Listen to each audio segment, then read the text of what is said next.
It's over! He's done it again! Unbelievable! Oh, straight into the roof of the net. Nice one. Straight down the middle. So a good performance. Hello and welcome to Firstpost. I'm Rupha Ramani. Let's get started.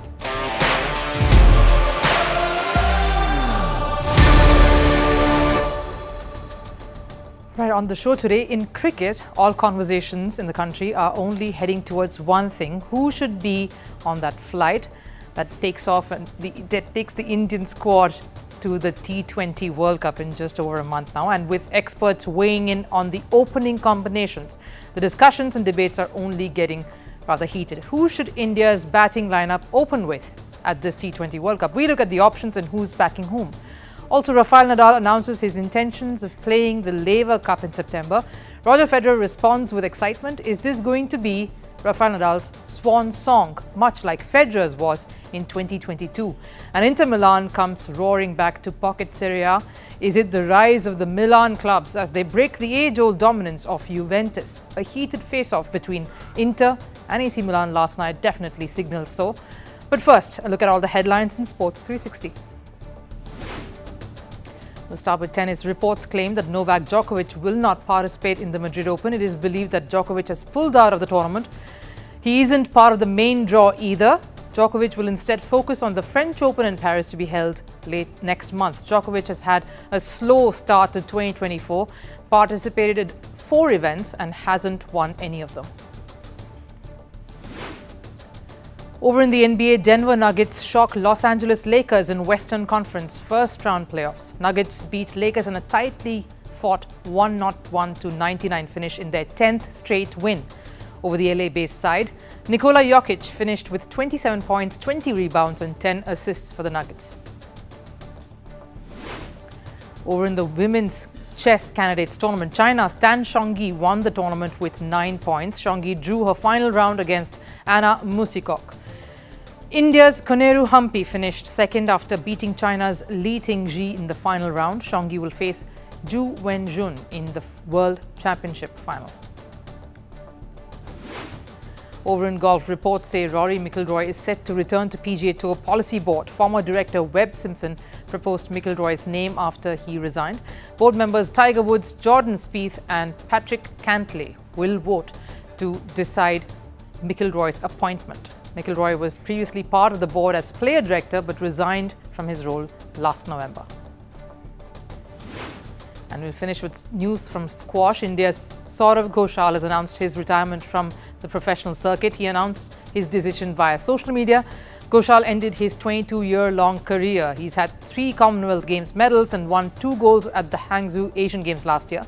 He remains the only Indian male athlete to have featured in the top 10 squash world rankings.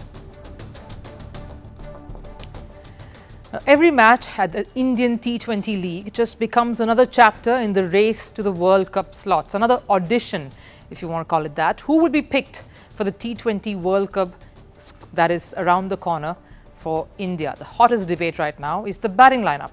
Should India go ahead with the experienced one last time, or go for the kill, a revamped new-look squad, and pack in the promising youngsters? It's a debate that has takers for both these prospective solutions, and at the heart of this is, of course, the Indian superstar Virat Kohli. After a disappointing end to the 50-over World Cup in India, where the hosts faltered at the very last hurdle to Australia, there has been much chatter around whether Virat Kohli can really pull in another World Cup campaign, and a T20 one at that, because like it or not, the whole format has undergone a bit of a sea change. It's evolved. 200 plus scores are now par. Look at Hyderabad franchise, who have the Travis Heads, Henry Claessens and Abhishek Sharmas of the world. They're making T20 cricket look monstrous. It is not the sedate 150 scores that can get you going. No matter the bowling lineup, no matter having Jasprit Bumrah spearhead the attack, you'll need 4 more like him to defend a 150 score today. But let's get back to the biggest talking point now. The openers for India. Who should the openers be come the T20 World Cup? Now, India has explored quite a few options over the years, especially in the shortest format. The one constant, though, has been Rohit Sharma. The Indian batter has had a bit of a rough patch in the Indian Premier League over the last 3 years, yes, But the ODI World Cup last year changed all of that. He was the most impactful batter for India at the top, and that's what you need in this format. Someone who can go hammer and tongs from the very beginning. And though Mumbai has had a very shaky and rough season so far in the league, when it comes to their success as a team, Rohit Sharma though has had his moments with the bat. Smart cameos and a big one too somewhere in the middle. His experience and his striking skills are a great asset up top, especially in that opener slot. But here's where the twist comes in and a bit of confusion races. There have been rumours, of course, of Virat Kohli possibly opening with Rohit. And there was some fuel to that, going by how he started off at the IPL this season. He had a few powerful knocks at the start, however, has not really set the stage on fire just yet. It also doesn't help that the team, Bengaluru, has also not been at its best. But one former India opener and captain and board president, Sourav Ganguly, has recently revealed that it would be best if India went ahead with the options of Rohit and Virat. You need experience at a world stage, and if Virat is in the side, he needs to open. It's my personal opinion that Virat Kohli and Rohit Sharma should open for India in the T20 World Cup. India needs to go out and hit. Rohit, Virat, Suryakumar Yadav, Shivam Dube, Hardik Pandya, etc. all of them are exceptional talents, and their six hitting abilities are tremendous. Well, that's one option, but then of course there is the other. He's had a remarkable year across formats, but had a rather quiet IPL season to begin with until last night. The young Yashasvi Jaiswal struck a well-made and powerful 100 against a quality bowling attack of Mumbai in the Indian city of Jaipur last night. It was a masterful innings, and it gave everyone a reminder of just why Jaiswal fits in that opener slot. Yashasvi Jaiswal's, I think, form will be watched, and he would be ideal with Rohit Sharma as the openers. That's, of course, cricket expert Sanjay Manjrekar right here on our show, calling his options and his selection, what he feels should be India's opening pair. Now, I understand both these arguments actually, even though Virat's strike rate, often argued and put as a reason by experts as seen in the numbers, are below par compared to what many opening batters strike at these days. There is some logic in opening with these two, Rohit Sharma and Virat Kohli, and then, of course, packing in the middle and lower order with the big hitters. You need experience, and Virat Kohli under pressure is a stunning performer. You don't need any numbers to justify or explain that. The same who back this pair believe there is still time for Yashasvi Jaiswal to make it to a World Cup, to do much more for India as an opener. And this could very well be one of the last World Cups for both Rohit and Virat. But then, the other side comes in with cold, hard logic too. Jaiswal is the future.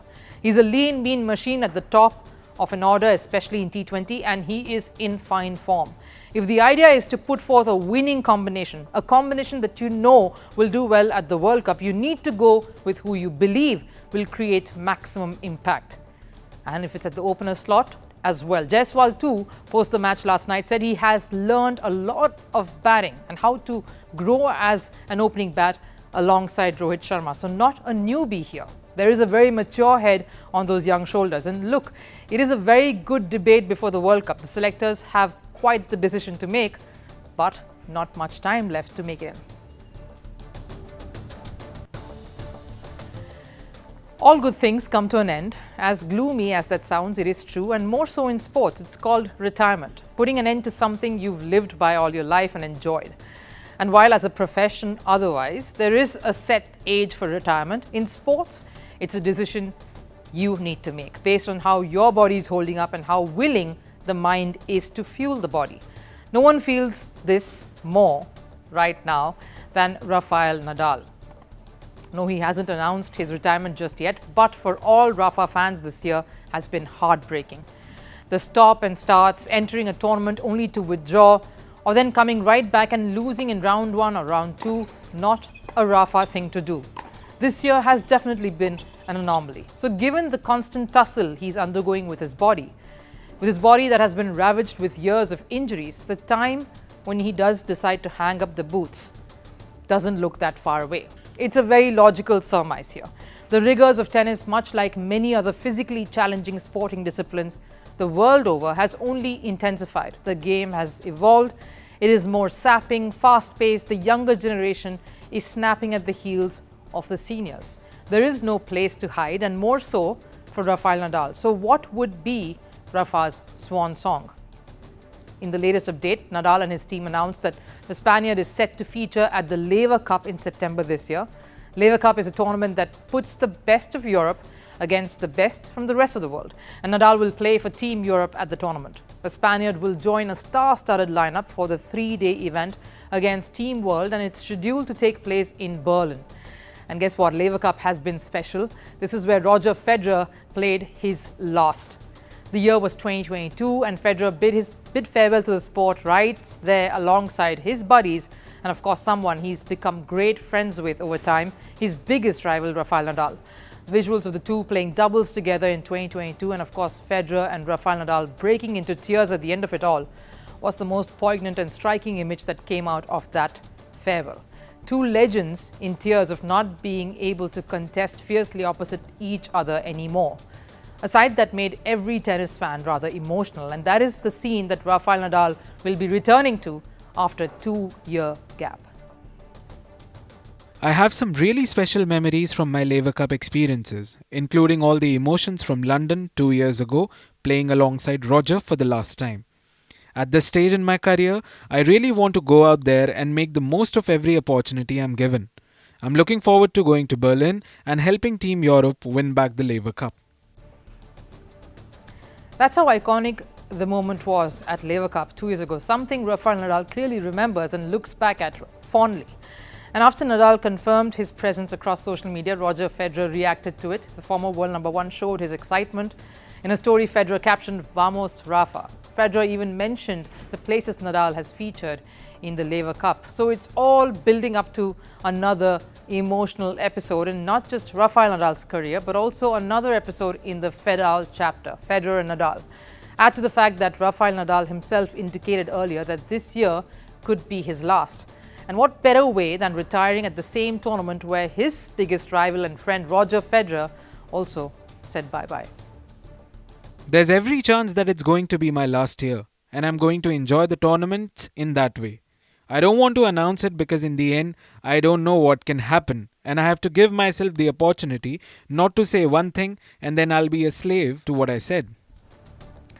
Of course, this is what Rafael Nadal said in 2023, but a lot has changed since then. Ever since his surgery, Nadal has been trying to get back to where he was at his very best when he left the sport, but it has been a very difficult road so far.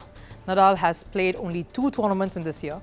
He started the season by making his comeback at the Brisbane International. Everyone was waiting to see the Spaniard in full flow, but he only managed to get as far as the quarterfinals. He then came out and announced that he would pull out of the Australian Open. He even withdrew from the Monte Carlo Masters later. The only other match he indulged in was that exhibition game against Carlos Alcaraz, fellow Spaniard, that he lost in. Recently, Nadal made a comeback at the Barcelona Open, which ended in a round 2 to Alex de Minaur. It was again a very sentimental, emotional exit. His family was there too, applauding the effort. And yes, clay season is always that much more sentimental than any other surface. Understandably, as he was king of this surface, practically grew up on clay and mastered this surface like none other. Nadal also stated thereafter that he is intent on participating at the French Open, and in the quest to making a strong comeback, the Spaniard will feature at the Madrid Open starting soon. So clearly this man's focus is to make a strong comeback at the Grand Slam that he has conquered, at the Slam and the city he's had great memories in. French Open and Nadal are synonymous, and no one else would want that to have a fairy tale end than Rafael Nadal himself. But his announcement of the Laver Cup in September is urging the Federer-Nadal combo fan in me to obviously connect all the dots. Nothing would be more of a tearjerker than a farewell at Laver Cup in true Federer style. Now, our story today is about rivalry, a rivalry that has gone on for 116 years. More than a century of an emotional roller coaster ride. The story is about Derby della Madonnina, one of the most historic football rivalries between two Milan clubs, Inter Milan and AC Milan. The period between 2010 and 2020 was of course disappointing, with the two Italian giants literally falling off the grid. But in the past 4 years, They are proving to be testament to the rise of two giants that were in slumber. The latest chapter, a Serie A clash, ended Juventus' decade-long dominance in Italy. A match that saw 3 red cards, feisty display and the hunger to be the best, with Inter snuffing out Milan. AC Milan's defeat meant Inter were crowned champions of Italy despite 5 games still left in the season. Their 20th Serie A title, one more than AC Milan. Is this the rise of the two Milan giants once again? Derby della Madonnina, a footballing spectacle between the two prominent Milanese clubs, Inter Milan and AC Milan. A name kept to honour a key landmark in the city of Milan, the statue of the Virgin Mary, which is on top of Milan Cathedral. The rivalry holds a historic significance in the sport, not just in Milan or Italy, but across the globe.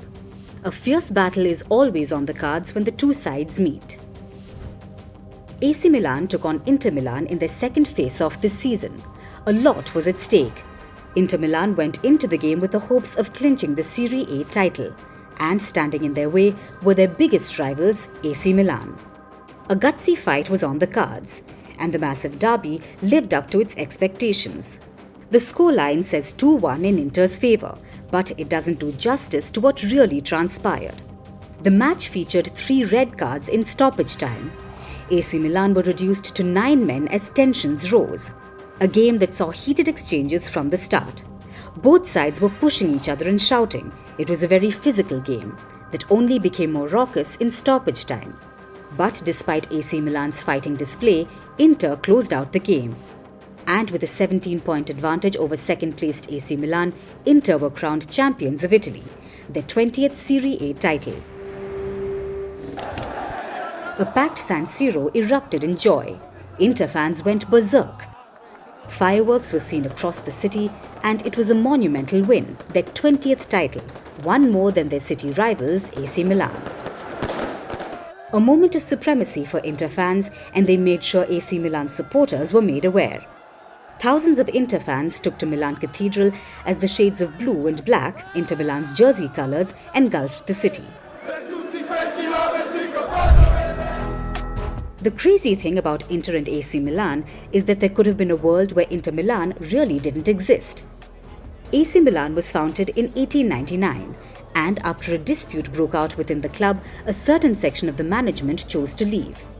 They got together, and hence in 1908 came a new club called Inter Milan, the biggest reason behind the brutal rivalry between the two clubs. And ever since then, both teams have been consistently battling for trophies, and surprisingly, very little has separated them so far. In 310 meetings across all competitions, the two have won 115 occasions each. It's incredible. And in 80 matches, points have been shared.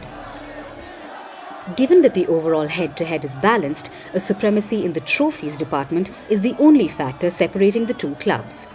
Inter now have the edge in Serie A with 20 titles to that of AC Milan's 19.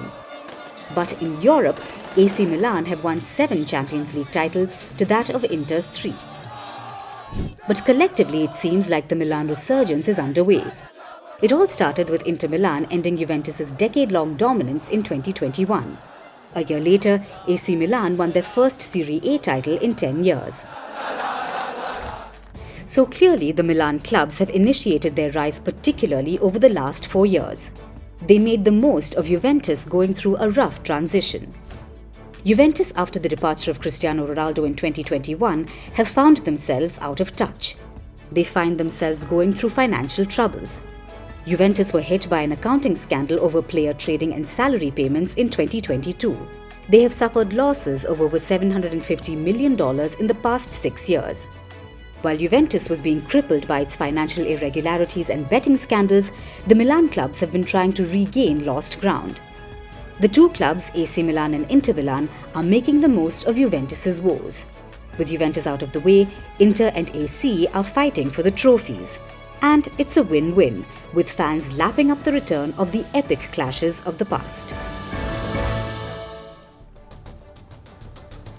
Time for Last Serve. Last night, all top athletes from around the sporting world gathered in Madrid for the Laureus World Sports Awards. Dressed in sharp attires, they dazzled the red carpet. Novak Djokovic and Aitana Bonmatí won top honours. Here are snapshots of that night.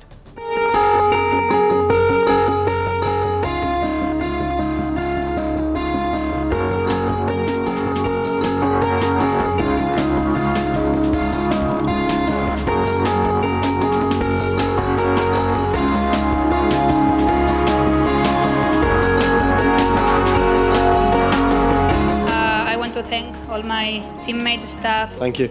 You have to hold it. He's kept it for another year.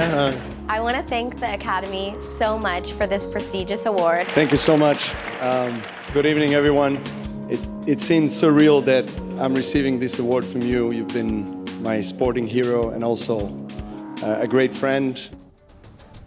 Well, that does it here on First Sports. I'll see you again tomorrow. Till then, take care. Bye-bye.